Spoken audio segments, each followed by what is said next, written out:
มัคคยานเรื่องรุ่งเข้าเขตโสดาบัน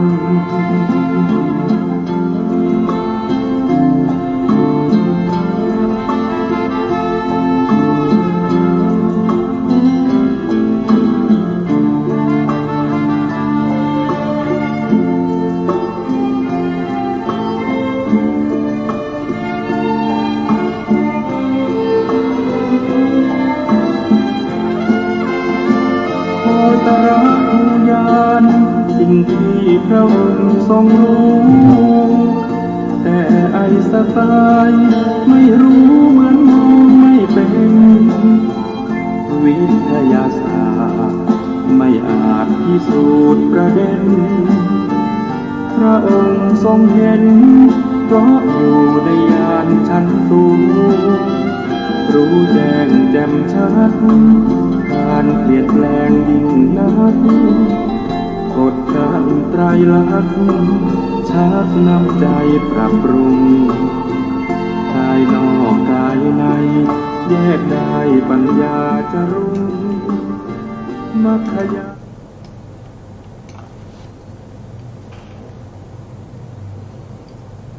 พุทธังสรณังกัจฉามิธัมมังสรณังกัจฉามิสังฆังสรณังกัจฉามิการนมัสการพระมหาเถระพระสังฆาธิการพระเถรานุเถระสวัสดีท่านผู้ฟังและผู้ชมทุกท่านกลับมาพบกับรายการพระไตรปิฎกลอยฟ้าครั้งนี้เป็นครั้งที่30ในเรื่องของเวทนานุปัฏฐนาสติปัฏฐานซึ่งพระพุทธองค์ได้แสดงไว้ในพระไตรปิฎกอยู่ในพระไตรปิฎกในพระสุตตันตปิฎกทีฆนิกายมหาวรรคชื่อว่าสติปัฏฐานสูตรและอีกที่หนึ่งที่พระพุทธองค์แสดงไว้นั่นก็คือมัชฌิมนิกายมูลปัญนาถเล่มที่17ก็จะพูดถึงเรื่องของสติปัฏฐาน4แต่ถ้าเราจะดูสูตรย่อยๆนะครับที่ชื่อว่าสติปัฏฐานเนี่ยก็มีมากมายนะมีทั้งในสังยุตตรนิกายอังคุตตรนิกายแล้วก็ยังมีในคุตกนิกายอีกในคุตกนิกายถ้าสรุปแล้วนะทั้ง5นิกายเนี่ยก็มีเรื่องที่พูดถึงเรื่องของสติปัฏฐานอยู่ทุกนิกายนะครับทีฆนิกายก็มีมัชฌิมนิกายก็มีสังยุตตรนิกายก็มีอังคุตตรนิกายก็มีคุตกนิกายก็มีนะครับเพราะว่าเป็นข้อปฏิบัติทางสายเดียวที่จะนำสัตว์ทั้งหลายให้เข้าถึงความบริสุทธิ์นำสัตว์ทั้งหลายให้ได้อานิสงส์คือเข้าถึงเยื่อเยื่อธรรมธรรมที่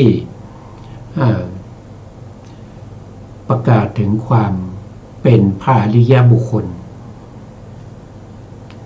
ซึ่งการศึกษาเราก็ศึกษามาจนถึงเรื่องของเวทนานะครับเรื่องของเวทนาก็มีอยู่ทั้งหมดถ้าว่าโดยทั้งหมดเนี่ยก็แล้วแต่ไหนนะแล้วแต่ไหนแสดงเวทนา1ก็มี2ก็มีนะครับเวทนา3ก็มีเวทนา5ก็มีเวทนา6ก็มีเวทนา9ก็มีเวทนา10เวทนา18ก็มี36ก็มี108ก็มีด้วยกันหลายในนะก็มีด้วยกันหลายในแต่ทั้งหมดทั้งมวลนั้นที่พระพุทธองค์แสดงไว้ในเวทนาสติปัฏฐานนั้นก็จะแสดงเวทนาไว้9เท่านั้นเองนั่นก็คือได้แก่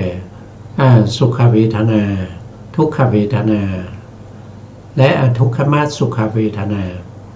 หรืออุเบกขาเวทนา ต่อมาก็เป็นเวทนาที่มีอามิตรเวทนาที่ต้องอาศัยกรรมคุณอารมณ์ก็จะมีทั้งสุขเวทนาที่มีอามิตรทุกขเวทนาที่มีอามิตรแล้วก็อุเบกขาเวทนาที่มีอามิตรอันนี้ก็เป็น6แล้วก็ยังทรงแสดงถึงเวทนาที่ไม่ได้อาศัยกรรมคุณอารมณ์เวทนาที่อาศัยที่เป็นกุศลนะครับโดยมากก็จะพูดถึงเวทนาที่เกิดในฌานจิตในฌานจิตเช่นปฐมฌานทุติยฌานตติยฌานจตุตถฌานตลอดไปจนถึงจตุตถฌานในจตุตถฌานนะครับเวทนามีในสติปัฏฐานนี้พระองค์แสดงไว้9เวทนาเราก็ไปดูเวทนาสติปัฏฐานนี้หนึ่งนะครับ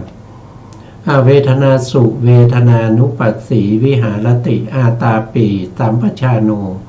สติมาวิเนยะโลเกอาภิชาโทมนัสสังอันนี้จะเป็นบทที่เป็นเขาเรียกว่าเป็นบทตั้งนะเป็นบทตั้งนะครับเป็นบทตั้งแล้วก็จะขยายความไปตามนี้นะเวทนาสุขนะครับก็คือเวทนาเวทนาทั้งหลายนะเวทนานุปัสสีเวทนานุปัสสีนี่ก็คือผู้ที่ตามเห็นเวทนาหนึ่งตามเห็นเวทนาหนึ่งนะครับเวทนานุปัสสีก็คือเวทนาอนุปัสสีนั่นเองอนุปัสสีก็คือเป็นผู้ที่ตามเห็นเวทนาอยู่หนึ่งส่วนตัวเวทนานั้นก็คือเป็นตัวที่เข้าไปเสวยอารมณ์นะอารมณ์ที่ปรากฏนะถ้าเป็นอารมณ์ที่ดีก็เป็นสุขเวทนาอารมณ์ที่ไม่ดีก็เป็นทุกขเวทนาอารมณ์ธรรมดาทั่วไปก็เป็นอุเบกขาเวทนาวิหารติก็คือได้แก่อยู่โดยวิหารก็คืออิริยาบถผู้ที่เจริญสติปัฏฐานหรือโพธิปัจจยธรรมก็ต้องอยู่ด้วยอิริยาบถใดอิริยาบถหนึ่งในขณะแต่ละขณะแต่อิริยาบถเนี่ยทั้งหมดก็ต้องสับเปลี่ยนไปนะครับไม่ว่าจะเป็นอิริยาบถใหญ่ทั้ง4หรือว่าจะเป็นอิริยาบถย่อยในฐานทั้ง7ก็เรียกว่าเป็นวิหารติอาตาปีก็คือมีความเพียรนะครับมีความเพียรคือสัมมาประธาน4มีความเพียรในการที่จะละอกุศลที่เกิดขึ้นนะมีความเพียรพยายามในการที่จะสังวรปิดกั้นอกุศลที่จะเกิดขึ้นอีกแล้วก็มีความเพียรพยายามในการทำให้กุศลใหม่ๆเกิดขึ้นกุศลนั้นเกิดขึ้นแล้วก็มีความเพียรพยายามในการรักษากุศลนั้นให้ตั้งมั่นแล้วก็เจริญยิ่งขึ้นไปสัมปชาโนก็คือได้แก่ตัวปัญญานะครับได้แก่ตัวปัญญาปัญญาที่เป็นไปในสติปัฏฐานนั้นก็คือปัญญาที่เป็นไปในมหากุศลญาณสัมปยุตนะครับใหม่ๆอาจจะเป็นญาณวิปยุตถ้าตามเห็นเนืองๆก็จะเป็นญาณสัมปยุตหรือว่าตามเห็นจนชำนาญแล้วคล่องแคล่วแล้วนะครับก็จะเป็นวิปยุตก็ได้นะครับแต่ว่าวิปยุตนั้นไม่ก่อให้เกิดประโยชน์ในการที่จะทำให้วิปัสสนาเจริญยิ่งขึ้นนะครับวิปยุตนั้นก็คือเห็นตามที่สัมปยุตเขาเห็นจนชำนาญแล้วนะครับเหมือนกับเราไหว้พระสวดมนต์ถ้าบทไหนที่เราสาธยายบทจน ขึ้นใจติดปากแล้ว ก็ไม่จำเป็นที่จะต้องดูหนังสือก็ว่าไปได้เลยนั่นก็คือเป็นประเภทที่เป็นญาณวิปยุตสติมาก็คือได้แก่สติได้แก่สติในการเจริญสติปัฏฐานก็มีตัวสติในแรกเป็นประธานเป็นตัวที่กำหนดเป็นตัวที่เข้าไปตั้งไว้ในกายนะครับตั้งไว้ในกายก็เรียกว่ากายานุปัสสนาสติปัฏฐานสติที่เข้าไปตั้งในเวทนาก็เรียกว่าเวทนานุปัสสนาสติปัฏฐานสติเข้าไปตั้งในจิตก็เรียกว่าจิตตานุปัสสนาสติปัฏฐานสติเข้าไปตั้งในธรรมนะครับก็เรียกว่าธรรมานุปัสสนาสติปัฏฐานก็มีสติเป็นประธานสติเป็นประธานในเรื่องนี้แต่ว่าสติเป็นประธานนี้ไม่ใช่ไม่มีปัญญาไม่มีวิริยะหรือว่าไม่มีสมาธิก็ไม่ใช่นะครับก็ทำงานร่วมกันนั่นเองแต่ยกสติให้เป็นประธานก็เรียกว่าสติประธานวินัยนี่ก็คือวินัยวินัยคืออะไรวินัยในทางพระพุทธศาสนามีอยู่2 อย่างนั่นก็คือได้แก่สังวรวินัยสังวรวินัยก็มี5ก็มีการสังวรในเรื่องของปาติโมกข์สังวรในเรื่องของอินทรีย์ก็เรียกว่าอินทรีย์สังวรอินทรีย์มีอยู่6นะครับสังวรในอินทรีย์ทั้ง6ไม่ว่าจะเป็นจักขุนทรีย์โสตินทรีย์คายินทรีย์ชิวหินทรีย์กายินทรีย์แล้วก็มนินทรีย์ต่อมาก็จะเป็นสังวรที่3สังวรที่3ก็เป็นญาณสังวรก็คือได้แก่ปัญญา4ก็คือได้แก่วิริยะสังวรก็คือได้แก่ความพยายามความเพียร5ก็คือได้แก่ขันติสังวรขันติสังวรก็คือความอดทนนะครับในการที่จะเจริญเวทนานุปัสสนาไม่ท้อถอย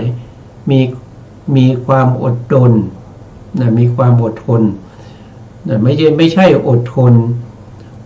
นอย่างร้อนๆก็ไปนั่งอยู่กลางแดดหนาวก็ไปอาบน้ำอย่างนี้ไม่ใช่อดทนแบบนั้นนะอดทนในที่นี้หมายถึงว่าอดทนต่อความเย็นความร้อนที่เป็นปกติเช่นเราอยู่ในกุฏิหรือว่าอยู่ในเสนาสนะที่เหมาะสมแก่การปฏิบัติเมื่อการเจริญสติปัฏฐานของเราเจริญยิ่งขึ้นเจริญก้าวหน้าก็ต้องอดทนอยู่ตรงนั้นนะครับเพราะอะไรเพราะว่าในที่บางแห่งอาจจะอาหารนะครับอาหารบิณฑบาตอาจจะหายากอาจจะต้องใช้ความเพียรมากในการที่จะไปบิณฑบาตเพื่อให้ได้อาหารมาหล่อเลี้ยงร่างกายนี้นะครับแต่ถ้าสติปัฏฐานของเราเจริญนะครับเราก็ต้องอยู่ตรงนั้นนะครับ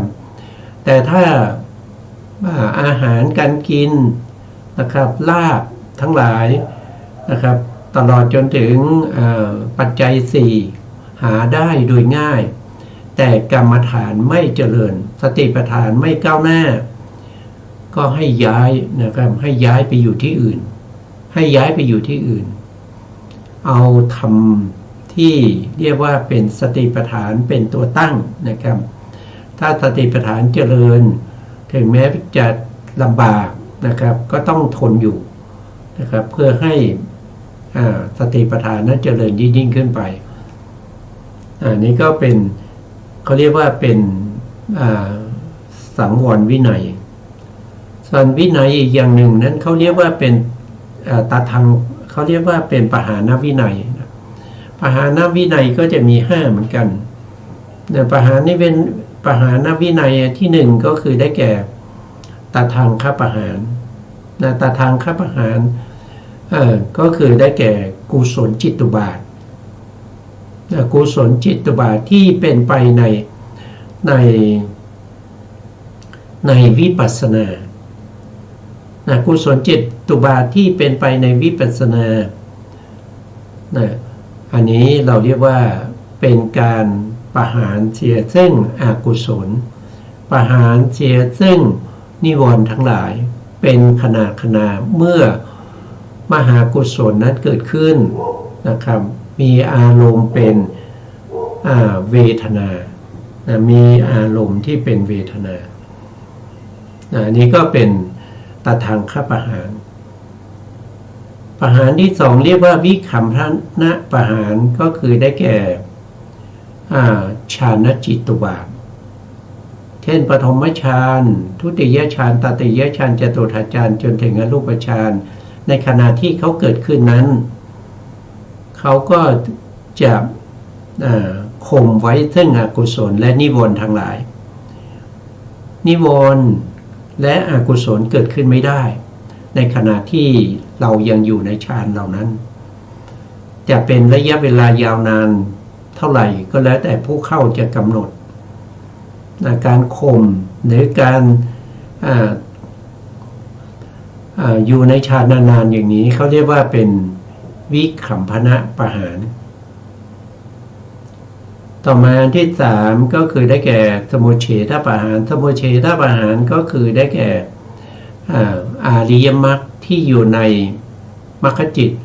หรือเรียกว่าอาริยมรรคอันประกอบด้วยองค์8ที่เกิดขึ้นทำหน้าที่ประหารอนุสัยกิเลสอันนี้เรียกว่าเป็นสมุเฉทประหารประหารที่สี่เรียกว่าเป็นปัสสัทธิประหารปัสสัทธิประหารก็คือประหารด้วยความสงบนั่นก็คือได้แก่ผลจิตนะครับ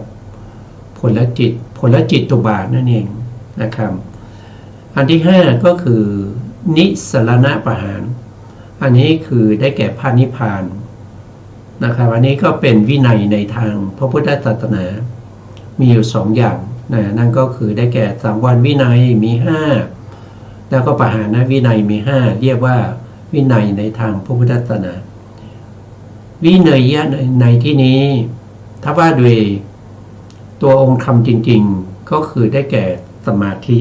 นะครับได้แก่ตัวสมาธิโลเกก็คือได้แก่ขันธ์5ของเรานั่นเองก็คือโลกนะครับก็คือโลกพระพุทธองค์แสดงความเกิดแห่งโลกความดับแห่งโลกก็คือความเกิดแห่งขันธ์5แล้วก็ความดับแห่งขันธ์5วินัยโลเกวินัยโลเกก็คือขันธ์5นะครับกำจัดเสียซึ่งอภิชฌาและโทมนัสอภิชฌาก็คือได้แก่โลภะโทมนัสก็คือได้แก่โทสะนั่นก็คือโทสะอันนี้เป็นบทตั้งของเวทนานุปัสสนาสติปัฏฐานวิธีการกำหนดและรู้รอบรอบรู้หรือรู้รอบหรือพิจารณาหรือกำหนดรู้ในเรื่องของเวทนาท่านก็บอกหนึ่งเวทนาสุเวทนานุปัสสีอันนี้ตามพิจารณาเห็นเวทนาในเวทนา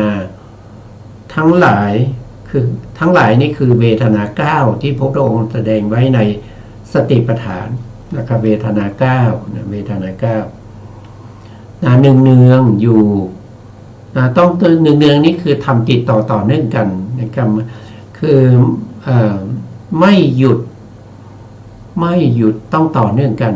โดยไม่จำเป็นไม่หยุดโดยไม่จำเป็นนะ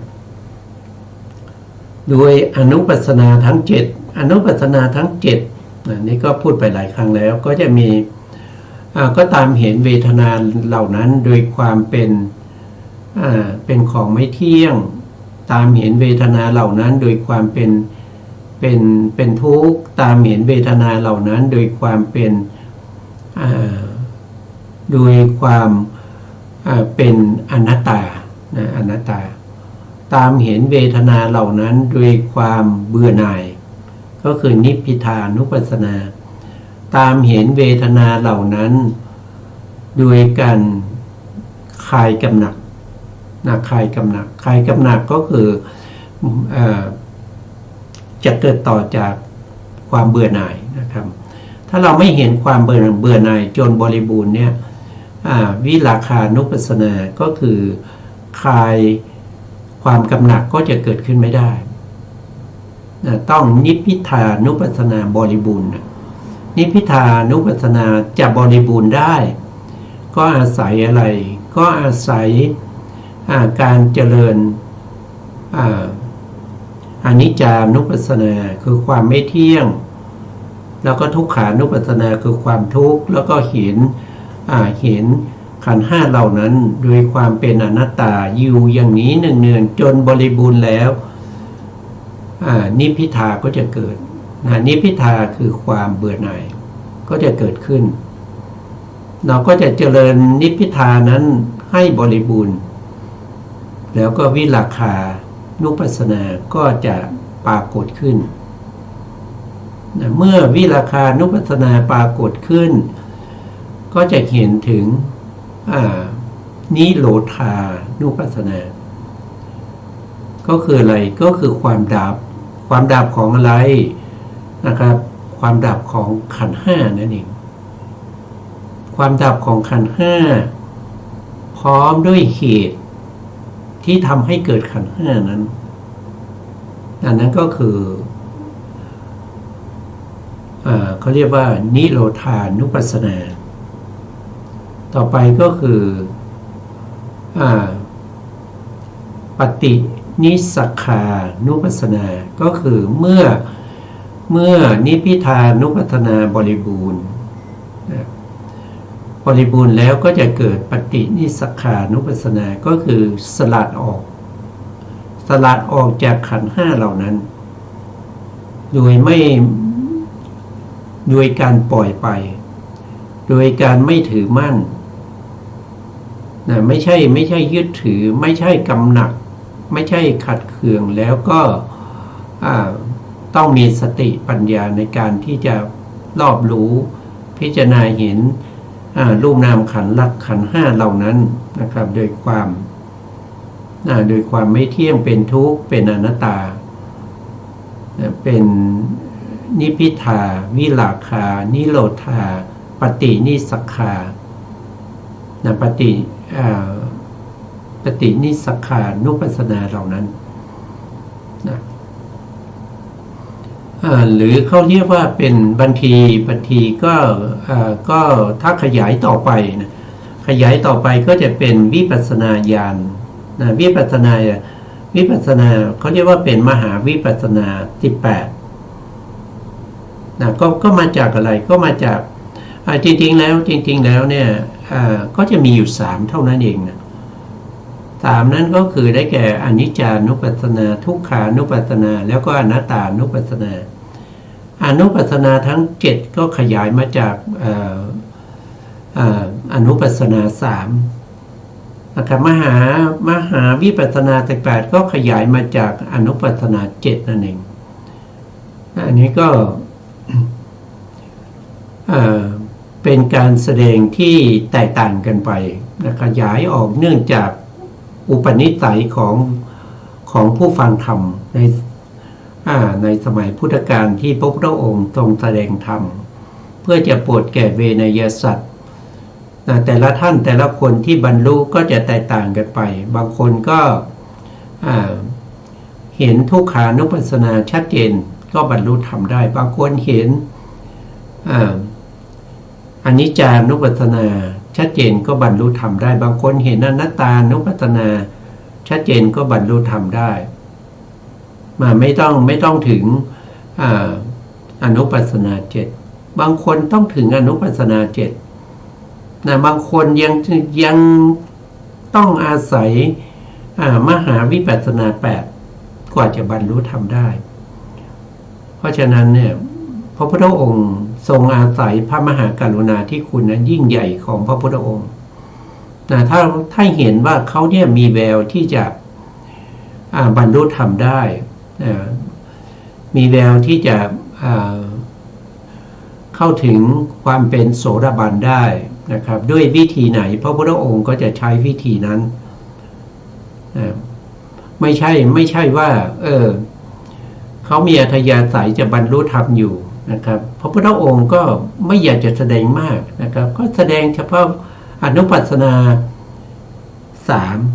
อนุปัสสนา3เท่านั้นพอแล้วนะเพราะว่าวันนี้เหนื่อยอย่างเงี้ยไม่มีจะเหนื่อยแค่ไหนนะถ้าได้โอกาสก็คือได้ขณะของบุคคลนั้นนะเขาจะต้องบรรลุธรรมในขณะนี้นะเขาจะต้องบรรลุธรรมแต่ในขณะนี้ที่เขาจะบรรลุธรรมนี่เขาต้องฟังมหาวิปัสสนา18นะพระพุทธองค์ก็ต้องแสดงอย่างนั้นเพื่อประโยชน์แก่เขานี่เป็นพระมหากรุณาธิคุณยิ่งใหญ่ประกอบกับพระพุทธองค์มีสัพพัญญุตญาณมีอนาบรณญาณมีอินทริยปโลปริยติญาณมีอาสยานุสยานญาณรู้อินทรีย์รู้อัธยาศัยของบุคคลนั้นแล้วก็รู้การสะสมบารมีมาเคยทำบุญมาตั้งความปรารถนามาตั้งแต่พระพุทธเจ้าในอดีตนะครับเขาจะบรรลุธรรมในช่วงนี้แหละนะในช่วงนี้ในเวลาใกล้ๆนี้แต่เขาจะต้องฟังธรรมแบบนี้เขาต้องฟังบทนี้นะพระพุทธองค์ก็ต้องแสดงบทนี้ให้เขาฟังนะเขาถึงจะได้ดวงตาเห็นธรรมนะถ้าพระพุทธองค์ไม่มีความกรุณาไม่ได้อาศัยพระมหากรุณาต่อเวนยสัตว์แล้วพระไตรปิฎกก็คงไม่ถึง 84,000 พระธรรมขันธ์พระวินัยมีถึง 21,000 พระธรรมขันธ์พระสุตตันตปิฎกก็มี 21,000 พระธรรมขันธ์ส่วนพระอภิธรรมที่พระพุทธองค์ทรงแสดงแก่อดีตพุทธมารดาที่ได้ไปปฏิสนธิเป็นเทพบุตรอยู่ในชั้นดุสิตนะครับพระพุทธองค์ก็แสดงธรรมที่เป็นอภิธรรมนะครับโปรดแก่พุทธมารดาพร้อมด้วยเทวดาและพรหมทั้งหลายนับเป็นโกฏนะครับนับเป็นโกฏคนเหล่านั้นฟังธรรมแล้วก็ได้บรรลุธรรมเช่นพุทธมารดาฟังอภิธรรมแล้วก็ได้ดวงตาเห็นธรรมได้เป็นโสดาบันณปัจจุบันนี้ท่านก็เป็นโสดาบันอยู่บนสวรรค์ชั้นดุสิตนะท่านยังจะต้องมาเกิดเป็นมนุษย์นะครับแล้วก็จะได้มาเป็นพุทธมารดาของพระพุทธเจ้าองค์ต่อไปนั่นก็คือพระศรีอริยเมตไตรนะพระศรีอริยเมตไตรเนี่ยจะมีแม่เป็นพระอริยะนะครับคือเป็นโสดาบันนะครับหลังจากคลอดมาได้5 วันนะถ้าจำไม่ผิด5 วันหรือ7 วันนะท่านพุทธมารดาก็จะจุติก็คือตายเคลื่อนจากความเป็นมนุษย์ไปเกิดเป็น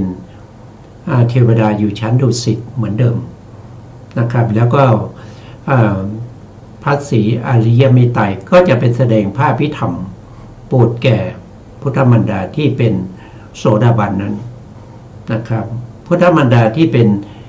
ที่เป็นโสดาบันท่านก็จะได้ตัดสรู้เป็นพระอรหันต์แล้วก็จะได้ปรินิพพานนะครับอันนี้ก็เป็นส่วนย่อยเป็นปกิณกะที่เราได้ฟังกันมานะครับต่อไปวิหารตินะวิหารติก็คือในอิริยาบถทั้งหลายในอิริยาบถทั้งหลายคืออิริยาบถใหญ่ทั้ง4นะอิริยาบถใหญ่ทั้ง4มีการ มีการอะไรมีการเดินนะมีการเดินหนึ่งก็คือมีการเดินสองก็คือมีการยืนสามก็คือมีการนั่งนะสี่ก็คือมีการนอนแต่อิริยาบถที่เราใช้อยู่ทุกวันนี้ก็จะมีสองอิริยาบถด้วยกันนั่นก็คือเดินแล้วก็นั่งนะครับนะระหว่างเดินกับนั่งนั้นก็จะมีอิริยาบถอีกหนึ่งอันนั่นก็คือได้แก่การยืนนะครับการยืนแต่เมื่อบางท่านก็จะกำหนดรอบรู้ในเวทนาในขณะยืนด้วยบางท่านก็อาจจะรู้บ้างไม่รู้บ้างนะครับเพราะว่าท่านบอกว่าต้องกำหนดรอบรู้เวทนาในเวทนาทั้งหลายเนืองอยู่ก็คือไม่ขาดช่วงนะครับต้องเนืองติดต่อกันนะครับอันนี้คืออิริยาบถใหญ่ทั้ง4นะครับการตัดเปลี่ยนอิริยาบถบางคนก็มีการเจริญทั้งอิริยาบถนอนด้วยนะ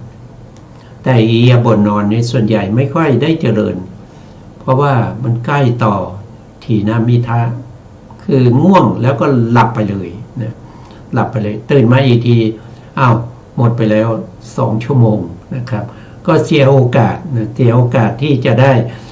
เสียโอกาสที่จะได้เจริญเวทนาก็ไม่ได้เจริญไม่ได้กำหนดรอบรู้เวทนาไปตั้ง2 ชั่วโมงนะและอิริยาบถย่อยนะอิริยาบถย่อยเนี่ยโดยหลักฐานนะครับเท่าที่ศึกษาก็จะมีอยู่7 ฐานะด้วยกันใน7 ฐานะใน7 ฐานะก็จะมี1ก็คือการไปกันมานั่นก็คือการไปกันมาเนี่ยท่านก็อธิบายในลักษณะว่าเป็นการโยกนะครับถ้าเราอยู่ในอิริยาบถนั่งถ้าตัวเราโน้มไปข้างหน้าท่านเรียกว่าไปเวลาที่เรารู้ว่ามันโน้มไปเราก็ดึงกลับมาอย่างนี้เรียกว่ามานะครับถ้าเอ็นไปทางขวาแล้วก็กลับมาก็คือไปมานั่นเองซ้ายก็ไปแล้วก็มาเอ็นไปข้างหลังแล้วก็ดึงกลับมาก็มานะครับท่านก็บอกว่าอย่างนี้นะโดยคำอธิบายนะอันนี้คือไปมาในฐานที่1ก็คืออิริยาบถย่อยเนี่ยเราจะสังเกตเห็นว่าอิริยาบถย่อยเนี่ยเวลามันขยับหรือเคลื่อนที่มันขยับแล้วก็เคลื่อนที่ไปเป็นส่วนๆไม่เหมือนกับอิริยาบถใหญ่นะอิริยาบถใหญ่เนี่ยเวลาเดินเนี่ยมันจะเคลื่อนที่ไปทั้งหมดนะเวลาเดินเนี่ยเคลื่อนที่ไปทั้งหมดเลยนะไม่ทิ้งไว้นะเวลาไปเดินไปเนี่ยเอาไปแต่ขาตัวทิ้งไว้นี่ไม่ใช่นะเขาจึงเรียกว่าอิริยาบถใหญ่เวลานั่งนะครับทั้งหมดก็จะสุดลงนะขาก็ต้องคูเข้านะตัวก็หย่อนลงนะส่วนล่างพับขึ้นนะครับตั้งกายตรงนะครับนะอันนี้ก็ขยับไปทั้งตัวนะเวลานั่งเวลายืนนะเวลายืนก็เป็นไปทั้งตัวนะครับตั้งขึ้นนะครับตั้งขึ้นทั้งขาทั้งแขนทั้งลำตัวและคอหัวนะครับก็จะยืนตัวตรงนะครับยืนตัวตรงขึ้นเนี่ยก็ไปทั้งตัวเรียกว่าอิริยาบถใหญ่เวลานอนนะครับเวลานอนก็ต้องน้อมไปทั้งตัวก็คือโน้มไปทั้งตัวด้วยพาดไปกับพื้นนะครับเอาตัวพาดไปกับพื้นไปทั้งหมดนี่เรียกว่าอิริยาบถใหญ่ส่วนอิริยาบถย่อยเนี่ยมันไปเป็นบางส่วนนะครับเช่นเวลาที่ท่านบอกว่าไปมาอย่างเนี้ยก็โน้มไปนะครับเอ็นไปแล้วก็กลับมาอย่างเนี้ยไม่ได้ไปทั้งตัวถ้าไปทั้งตัวเนี่ยไม่ได้จัดอยู่ในอิริยาบถย่อยนะไปทั้งตัวแล้วก็มาทั้งตัวเนี่ยไม่ได้จัดอยู่ในอิริยาบถย่อยแต่ในที่นี้ท่านพูดถึงการเอ็นไปเอ็นมาเอ็นไปซ้ายทีขวาทีหรือว่าขยับไปนะอย่างนี้คือไปมาในฐานที่1นะฐานที่2นั่นก็คือได้แก่ การมองนะครับการมองการแลนะการแลไปข้างหน้า ขออำนวย ไป สุขแด่ ทาง ทุก ซ้ายที ท่าน ขวาทีแหงน เชิ ที ญฟั ก้ ง มที รายการหลัง อันนี้ ทำวัดเย็ เรีย น กว่าการแล หลัง กัน จากสวดมนต์ ใช้สาย ท่อง ตา บนกฎเกณ ใช้ ฑ์ สายตา ที่เรียก อั ว่าน นี้ก็ เป็นธรรม ไปเฉ วิ พาะ นัย สายตา หรือ ลูกตา ศีลธรรม นคบ ประ ไปเฉพาะ จำศาสนา ที่ ที่ศาสดาทรงประทานไว้ ในการเคลื่อนไหว เป็นพระสูตรหรือพระวินัยในพระไตร อัน ปิฎ ที่ ก สาม คัมภี ท่าน ร์ ก็บอกว่ามีการ ใน คุกแข ช่วง น ของการป มีการ ฏิบั คุก ติ แข ธรร น ม มีการเหยียดแขน ที่หลวงพ่อนำ เหยียดแขน พาทำพิธี นะครับเราคูเข้ามาคูขาเหยียดขาพวกนี้เป็นฐานที่ฐานที่สามฐานที่สี่ฐานที่สี่ก็มีการสวมใส่เสื้อผ้าเนี่ยสวมใส่เสื้อผ้าใส่กางเกงถ้าเป็นพระภิกษุก็ห่มจีวรทรงบาตรนะครับหรือว่านุ่งสบงนะครับห่มสังคติอะไรเหล่านี้นะครับอันนี้ก็เป็นฐานที่สี่ฐานที่ห้าฐานที่ห้าฐานที่ห้าก็จะมีเขาเรียกว่าเป็นการกินนะครับการกินการดื่มการเคี้ยวการลิ้มนะพวกนี้เป็นฐานที่ห้าฐานที่หกก็คือมีการขับถ่ายหนักถ่ายเบาอันนี้เป็นฐานที่หกนะครับตัวนี้ฐานหนึ่งนะครับอันนั้นก็ท่านก็บอกว่าเป็นการเดินเป็นอิริยาบถใหญ่เป็นอิริยาบถใหญ่เป็นการเดินการยืนการนั่งการนอนนะครับแต่ท่านสงเคราะห์เป็น7ฐานนะครับคือวิหารติเนี่ยก็จะการปฏิบัติในการกำหนดรอบรู้เวทนาในเวทนาเนืองๆอยู่เนี่ยต้องอาศัยอิริยาบถเหล่านี้คือไม่จำกัดว่าจะต้องเป็นอิริยาบถนั่งอย่างเดียวไม่จำกัดว่าจะต้องเป็นอิริยาบถเดินอย่างเดียวเดินนี่เราคุ้นเคยนั่นก็คือเดินจงกรมนั่นเองนั่งก็คือนั่งสมาธินะครับแต่ในที่นี้ท่านมีอิริยาบถให้นะครับว่าไม่จำกัดอิริยาบถจะเดินจะยืนจะนั่งจะนอนก็ได้จะคูจะเหยียดจะอะไรก็ได้นะครับอิริยาบถไหนที่ทำให้การกำหนดรอบรู้เวทนาในเวทนาเนืองๆอยู่เป็นไปด้วยดีจะเวทนาสติปัฏฐานนั้นเจริญยิ่งขึ้นไปก็อยู่ในอิริยาบถนั้นการทำอย่างนี้เป็นการปฏิบัติที่สมควรแก่ธรรมสมควรแก่ธรรมก็คือถ้าอิริยาบถไหนที่เวทนานุปัสสนาเจริญยิ่งขึ้นไปนะครับนั่นแหละเป็นอิริยาบถที่เหมาะสมกับเราเขาเรียกว่าเป็นการปฏิบัติที่สมควรแก่ธรรมเพราะธรรมนั้นเจริญยิ่งขึ้นนะครับไม่ใช่ว่า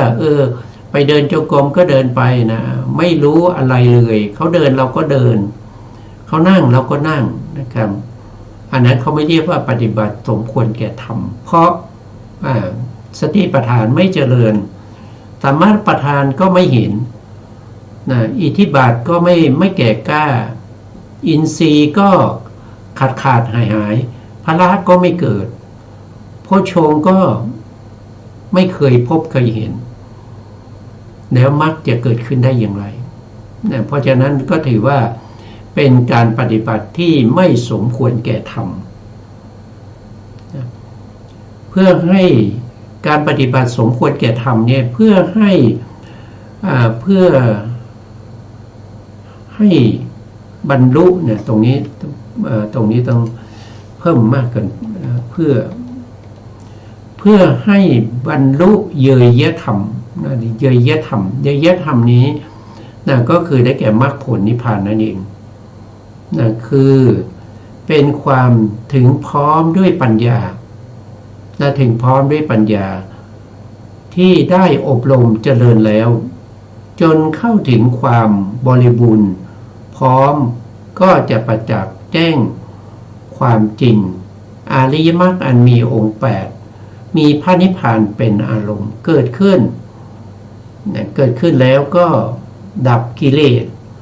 ตามลำดับแห่งอริยมรรคได้แก่ธรรมานุธรรมปฏิปทาปฏิบัติธรรมสมควรแก่ธรรมปฏิบัติธรรมให้ถูกต้องตามหลักของโพธิปัจจยธรรม37ประการนั้นก็คือได้แก่สติปัฏฐาน4สัมมาปัฏฐาน4อิทธิบาท4อินทรีย์5พละ5โพชฌงค์7อริยมรรคมีองค์8เมื่อรวมกันแล้วก็ได้37ประการเป็นธรรมอันเป็นฝักใฝ่แห่งการตรัสรู้ที่เกื้อกูลแก่การตรัสรู้เกื้อกูลแก่อริยมรรคได้แก่สติปัฏฐาน4สัมมาปัฏฐาน4อิทธิบาท4อินทรีย์5พละ5โพชฌงค์7อริยมรรคมีองค์8อันนี้เป็น37ประการที่เรียกว่าโพธิปัจจยธรรมอันนี้คือปฏิบัติสมควรแก่ธรรมธรรมานุธรรมปฏิปทาแล้วธรรมคืออะไรนะท่านก็บอกว่าธรรมในที่นี้หมายถึงมรรคผลนิพพานตัวธรรมนะหมายถึงมรรคผลนิพพานอนุธรรมาปฏิบัติคือการปฏิบัติธรรมให้สมควรแก่โพธิปัจจยธรรมเมื่อเราเจริญสติปัฏฐานเราก็ต้องมีการสงเคราะห์นะครับสงเคราะห์ในสติปัฏฐานลงในอริยสัจสี่เวทนาเราก็สงเคราะห์ลงในอริยสัจสี่นะครับท่านบอกว่าสงเคราะห์ลงในอริยสัจเวทนาสู่เวทนาอันนี้มันเป็น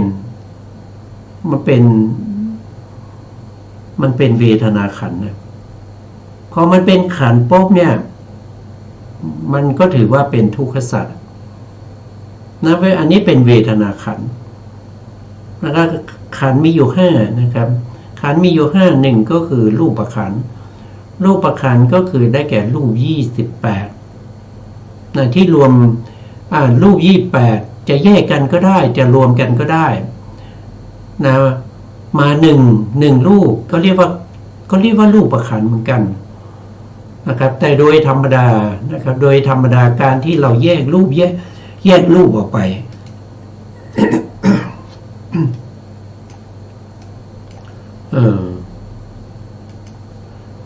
นะครับรูปเราก็มาดู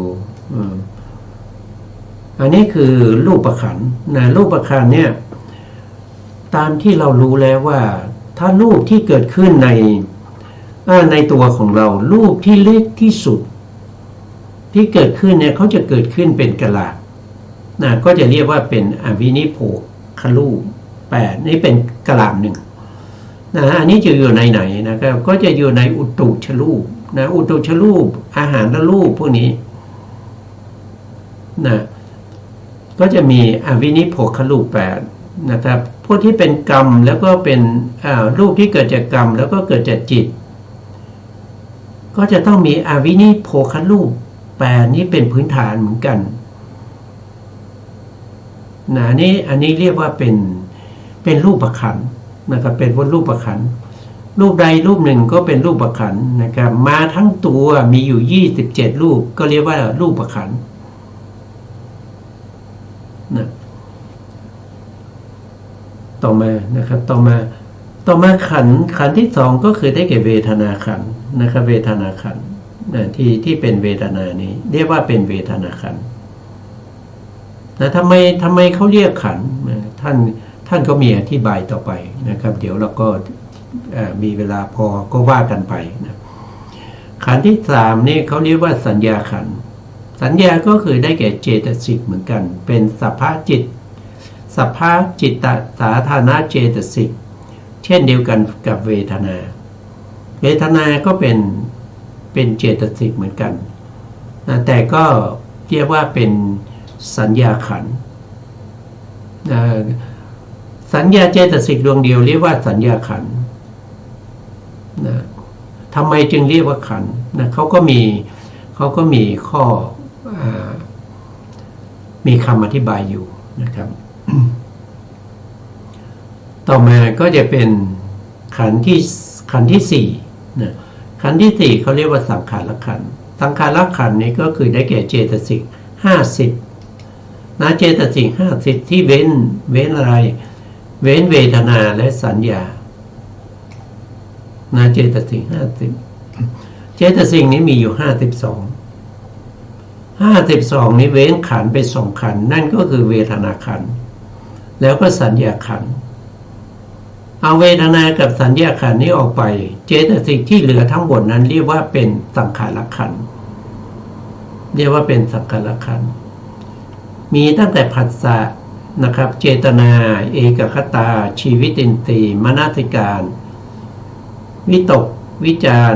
อธิโมกข์วิริยะปิติฉันทะอกุศลเจตสิกอีก14โสภณเจตสิกอีก25พวกนี้รวมกันแล้วได้50เรียกว่าสังขารขันธ์อันนี้เป็นขันธ์ที่4ส่วนขันธ์ที่5นะส่วนขันธ์ที่5ขันธ์ที่5ก็คือได้แก่จิตนะครับจิตก็มีอยู่ทั้งหมดมีถึง89ว่าโดยย่อว่าโดยพิสดารมี121จิตดวงใดดวงหนึ่งก็เป็นวิญญาณขันธ์นะครับหรือทั้งหมดก็เป็นวิญญาณขันธ์ว่าโดยย่ออกุศลจิต12นะ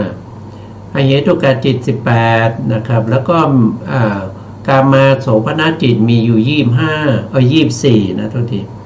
แล้วก็ดูปาวจรจิตนะก็คือฌานจิตนะที่เป็นรูปมีอยู่15ที่เป็นรูปคือไม่มีรูปมีอยู่12แล้วก็มรรคจิต4หรือ20ผลจิต4หรือ20พวกนี้เรียกว่าเป็นวิญญาณขันธ์นะนี่เป็นขันธ์นะ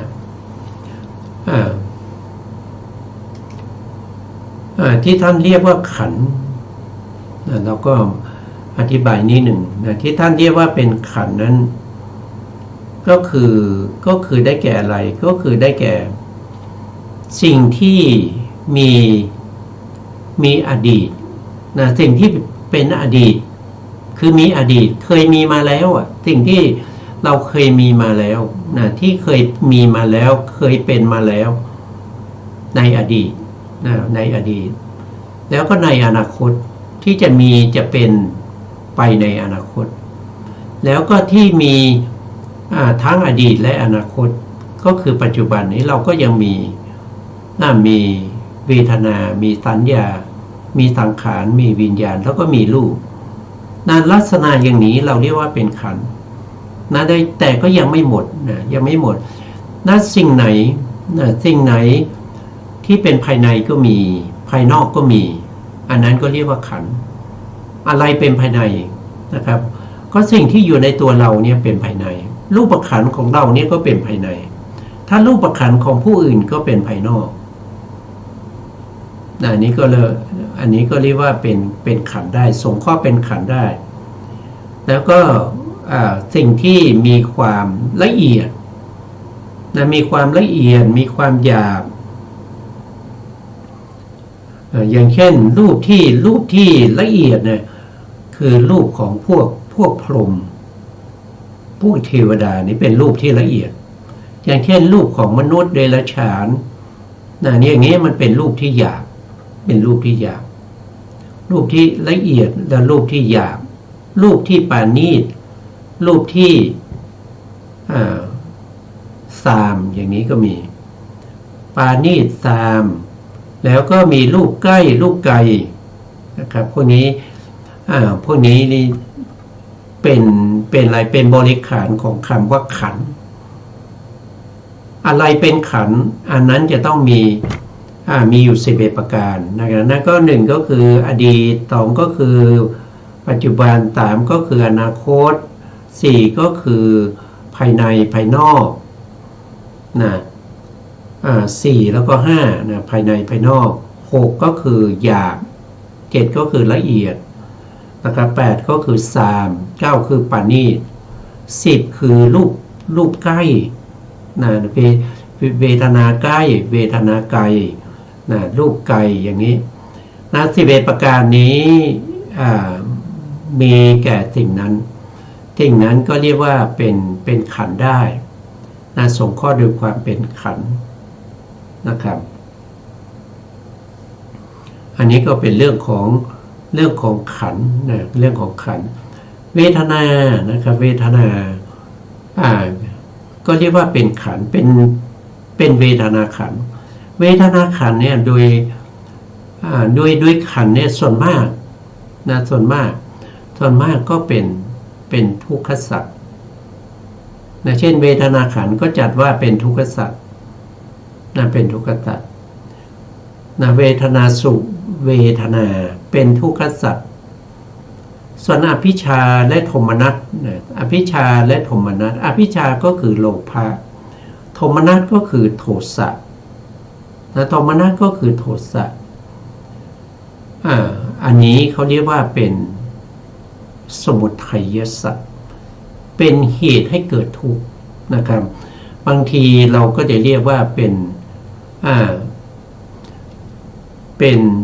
ทุกขสมุทัยเป็นเหตุให้เกิดทุกข์ภิชาและโทมนัสได้เป็นเหตุให้เกิดทุกข์เรียกว่าทุกขสมุทัยสัตว์เวทนานุปัสสีเวทนานุปัสสีเนี่ยเป็นก็คือได้แก่ตัววิปัสสนาก็ได้แก่ตัววิปัสสนาอาตาปีนี่ได้แก่ความเพียรนี่เป็นอะไรเป็นมรรคนะเป็นมรรคมาตัวความเพียรนี่เป็นมรรคนะตัวความเพียรนี่เป็นมรรคก็เรียกว่าเป็นสัมมาวายามรรคนะครับเพราะว่าอะไรเพราะว่าตามเห็นเวทนาหนึ่งโดยอาศัยวิริยะถ้าไม่มีวิริยะนะครับที่จะกำจัดนิวรณ์เหล่านั้นนะครับก็คือมีความพยายามในการกำจัดเสียซึ่งกามฉันทานิวรณ์มีความพยายามในการกำจัดเสียซึ่งปฏิฆานิวรณ์กามฉันทานิวรณ์ปฏิฆานิวรณ์นะครับทีนามิทานิวรณ์อุทธัจจกุกุจจานิวรณ์แล้วก็วิจิกิจฉานิวรณ์เพราะอะไรเพราะว่านิวรณ์เหล่านี้เกิดร่วมกับอกุศลจิตถ้าเมื่อนิวรณ์เกิดขึ้นนั่นก็แสดงว่าเราไม่มีสติไม่มีปัญญาในการที่จะกำหนดรอบรู้ในเรื่องของเวทนาในเวทนาอยู่ก็ต้องอาศัยความเพียรคืออาตาปีเป็นสัมมาวายามะสัมปชาโนก็คือได้แก่ปัญญาในที่นี้ก็คือสัมมาทิฏฐิสัมมาทิฏฐิเวทนานุปัสสีเป็นวิปัสสนาที่ตามเห็นเวทนาหนึ่งนั่นก็คือได้แก่ปัญญาเหมือนกันนะได้แก่ตัวปัญญานะครับก็จัดเป็นสัมมาทิฏฐิแล้วก็มีสติมานะครับสตินี่เราก็รู้นะครับถ้าไม่มีสติก็ไม่เรียกว่าเป็นสติปัฏฐานเพราะสตินี้เป็นตัวเข้าไปตั้งในฐานทั้ง4จึงเรียกว่าสติปัฏฐานเมื่อสติขาดก็ไม่เรียกว่าสติปัฏฐานก็เป็นอกุศลเป็นนิวรณ์ทั้งหลายเข้าแทรกนิวรณ์ทั้งหลายเข้ามาในขณะนั้นก็ไม่เป็นวิปัสสนาแล้วเพราะนั้นสติจึงเข้าถึงความเป็นมรรคได้เรียกว่าเป็นสัมมาสติสัมมาสติวินัยโลเกวินัยโลเกนี่เป็นสัมมาสมาธิเพราะสมาธิคือตัวที่กำจัดเสียซึ่งกัมมราคะที่เรียกว่าอภิชาแล้วก็กำจัดโทสะเรียกว่าโทมนัสถ้าคนที่จะได้สมาธิจนเข้าถึงฌาน นะครับ ต้องละกามนะต้องละกามก็คืออภิชาละกามแล้วก็ละโทสะเพราะฉะนั้นวินัยโลเกจึงเป็นสัมมาสมาธิ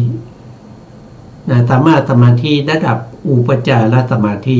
ในวิปัสสนา แต่ถ้าในฌานก็ต้องเป็นอัปปนา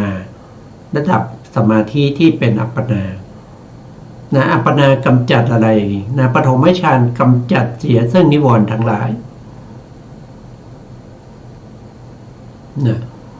ทุติยฌานก็กำจัดวิตกนะครับโอ้เวลาหมดแล้วนะครับวันนี้นะเพราะฉะนั้นเราก็เอาไว้แค่นี้ก่อนนะครับเราจะกลับมาศึกษาอีกครั้งหนึ่งในโอกาสต่อไปนะครับเพราะวันนี้เวลาเราหมดเมื่อเวลาหมดเราก็จะคืนเวลาให้ทางสถานีนะครับสุดท้ายนี้ก็ขอกราบขอบพระคุณพระครูสมุทรวิศวัตรวรกิจโจผู้อำนวยการสถานีวิทยุเพื่อการศึกษาพระพุทธศาสนาและวัฒนธรรม FM 104.5 เมกะเฮิรตซ์วัดไฟหินจังหวัดเชียงใหม่และขอกราบขอบคุณพระครูปริยัติยานุศาสตร์ขอบคุณท่านผู้ฟังและผู้ชมทุกท่านที่ให้เกียรติติดตามในรายการพระไตรปิฎกลอยฟ้า